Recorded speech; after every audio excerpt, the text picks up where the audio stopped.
I like taking care of people and helping people out. You wouldn't be able to tell right now, but Jennifer Kilburn is a nurse. I'm kind of a go, go, go kind of person. She's used to taking care of other people and helping save lives. Either getting the patient ready for surgery or getting them ready to be discharged home. But right now, it's her that needs the taking care of. I get tired easily, and there's like restriction, like it just doesn't move like it used to.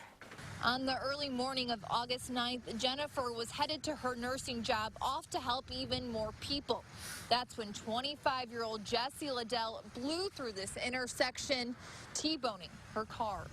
My thigh bone went right through my pelvis, pushed my stomach and my large intestine into my chest cavity, which made my left lung collapse. Taken actually to the hospital that I work at, and they stabilized me, and then Flight for Life took me up to Freighter Hospital. I woke up in the hospital 2 days later. Coming to the tough realization that the man who had hit her was drunk at the time, but worse than that, had already been picked up by police earlier in the night. Everybody was like, wait, what? This is dashcam video showing Liddell pulled over by a Pleasant Prairie officer, failing a field sobriety test around 2:30 a.m. He was then taken into custody to the station's jail. It's where Kilburn wishes his night would have ended, but it didn't. His mother signed him out of the jail, and he ended up back in his car and ended up hitting me. That was just 3 hours later. It's called the walk and turn test, okay? After his first arrest. Pretty much everybody I talked to, Right now, you are under arrest, okay, for OWI. they just were shocked and they couldn't believe that somebody could get out of jail that quickly.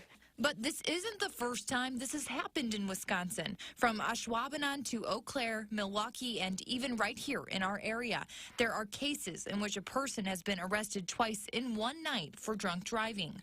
It looks like there were a couple arrests within actually a couple of hours. 35-year-old Shannon McCann of Sun Prairie was arrested for 2 OWIs in less than 2 hours back in September. She made an appearance in court last month and is awaiting trial scheduled for February. In this case, it was fortunate that she was arrested and didn't get involved in a car crash. So how does this happen? Dane County Sheriff Dave Mahoney says in the case of a first and second offense, drunk driving offenders can be released from jail to a responsible party. But sometimes the party isn't so responsible. There have been incidents where individuals were released to a responsible party, got back behind the wheel of a car, and killed somebody in a car crash. I hate just sitting. Kilburn believes that death and the injuries she suffered are proof that things need to change. If we had a law to where they had to stay in jail for, let's say, 12 hours, then this wouldn't have happened to me because he wouldn't have been let out. She is now working with lawmakers and will continue to share her story, hoping to save lives in another way. There's a reason that I'm still here. I still have a purpose.